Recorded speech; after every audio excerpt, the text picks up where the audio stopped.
Yeah.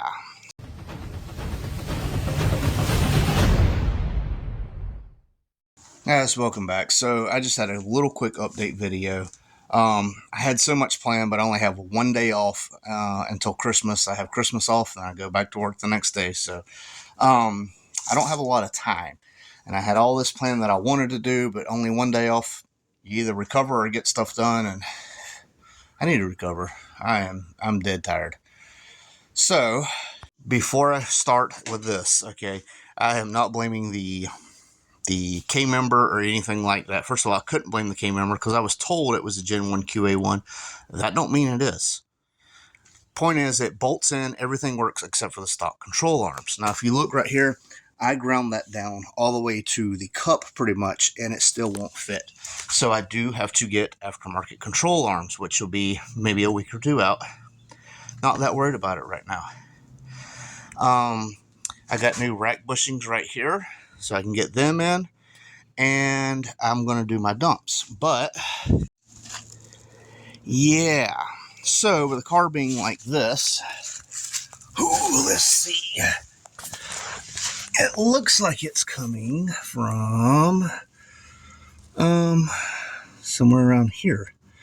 I can't tell where the leak is coming from, but point is, it's this corner, all it's wet, and then it's dripping from the tail shaft right here.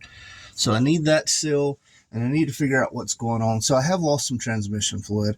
Not a huge deal. I kind of expected it when I was taking stuff out of the car. There was a tail shaft seal in there. Like I said, I'm going to the dumps, and I got to get stuff cleaned up. So that's pretty much where I'm at. It's just a matter of getting time. I do have... I realize I've said like 5 times, and then the Nitrous Express banner tried to take me out.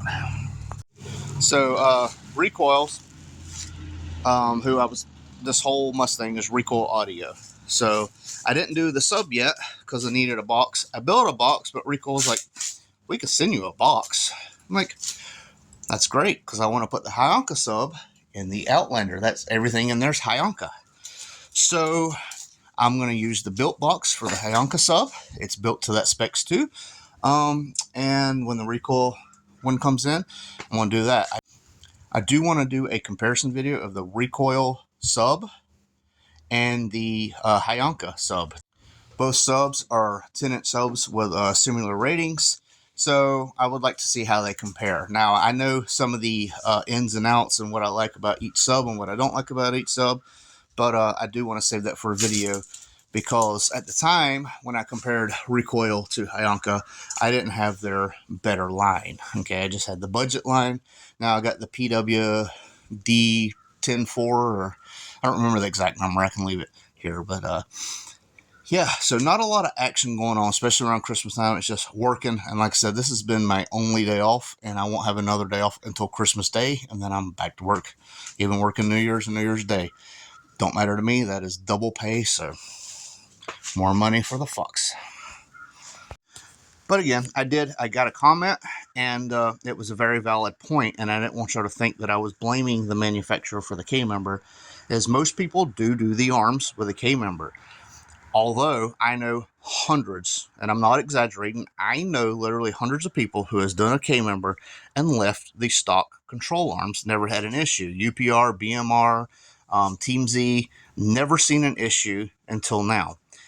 That does not make it the K member's fault. When this was first designed, this could be so early that everybody did the control arms at the time. They didn't take into consideration that people might want to use the stock setup. So I do need to get these soaked, get these off, get ready for the new ones. Like I said, I got the bushings for them. But yeah, it is not the manufacturer's fault that I was impatient and didn't wait till I had my arms.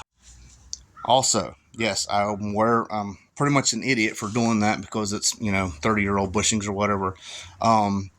My K member, from what I could tell, was rusted really bad, and I couldn't see it good enough to take a chance with driving it, especially if I have my kids in the car. Now that I got it out, it probably wasn't that bad. The rust was blistered up, but I don't think it was that deep. So if you look right here, that's where the control arm goes. and I couldn't really tell, and I was worried about this like coming off. Probably not a valid fear, but if you look up here, all this is rusted pretty good and it's flaked. I didn't know how deep it went, and like I said, at the time I could not see it. The control arm sits right here, so it's not like I could get behind this and clean very good to see. But from what it looked like to me when the control arm was on it and all this was up, it looked like this weld was separating from this, like it could flop up and down. Rather be safe than sorry. So new K member is in. Got to get the control arms, and it looks like the girth of the, if you look at where the hole is and that, then all the tubular arms, like their pocket is here, their wall is like right here. So I mean, it's literally just a tube for the wall.